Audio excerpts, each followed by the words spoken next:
Hi നമസ്കാരം. ഇന്ന് വള്ളിപ്പയർ വറവാണ് ഉണ്ടാക്കുന്നത്. ആദ്യം തന്നെ വള്ളിപ്പയർ ചെറുതായിട്ട് ഇതുപോലെ അരിഞ്ഞെടുക്കണം. ഇത് കഴുകിയിട്ട് അരിഞ്ഞെടുത്തതാണ്. ചെറിയൊരു നനവുണ്ട്.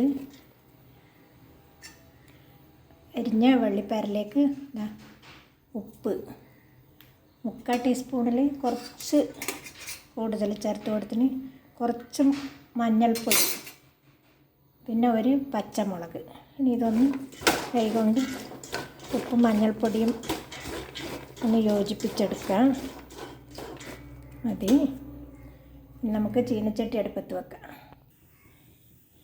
2 ടേബിൾ സ്പൂൺ വെളിച്ചെണ്ണ ഒഴിച്ച് 1/4 ടീസ്പൂണ് കടുകിട്ട് കൊടുത്തു. കടുക് പൊട്ടി ഒരരി വെളുത്തുള്ളിയും കുറച്ച് കറിവേപ്പിലയും ചേർത്ത് കൊടുത്തു. ഒരു പച്ചമുളക്, ഒരു ഉണക്കമുളക്,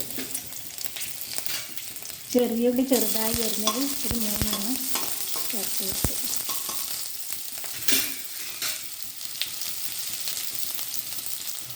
ഇനി ഇതിലേക്ക് നമുക്ക്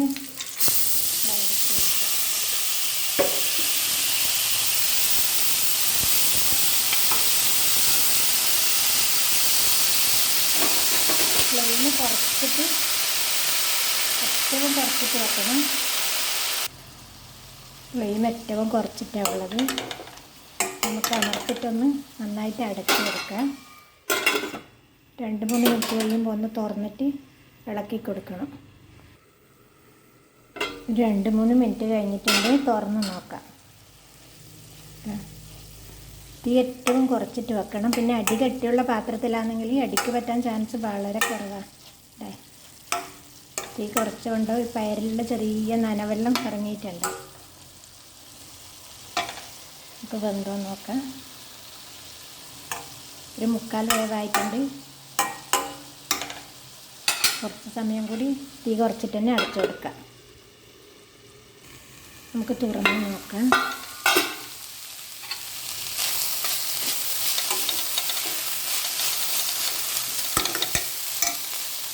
അപ്പോൾ പയർ നന്നായി വെന്തിട്ടുണ്ട്. ഇനി കുറച്ച് തേങ്ങ ചേർത്ത് കൊടുക്കാം. തേങ്ങ ചേർത്തിട്ടൊന്ന് നന്നായിട്ട് ചൂടാകണം. അല്ലെങ്കിൽ ഉച്ചക്കെല്ലാം വെച്ച് രാത്രിയാകുമ്പോൾ വറവ് കേടായിപ്പോവും. ചൂടാകാണ്ട് വാങ്ങിയാൽ ടേസ്റ്റിൽ വ്യത്യാസമൊന്നും ഉണ്ടാവില്ല. പച്ചത്തേങ്ങ ആയാലും നമുക്ക് 2 മിനിറ്റ് അരച്ച് വെക്കാം.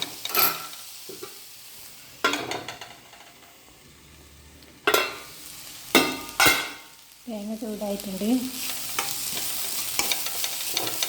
നമ്മുടെ വറവ് ഇവിടെ റെഡിയായി. ഇനി വേണമെങ്കിൽ കുറച്ച് വെളിച്ചെണ്ണ, പച്ച വെളിച്ചെണ്ണ ലേശം ഇത്രയും വേണ്ട കുറച്ച് ഇട്ടിച്ച് കൊടുക്കാം. ആദ്യം വെളിച്ചെണ്ണയിൽ 2 ടേബിൾ സ്പൂൺ വെളിച്ചെണ്ണ ഇട്ടല്ലാണ് നമ്മളെ സൂപ്പർ ടേസ്റ്റിൽ.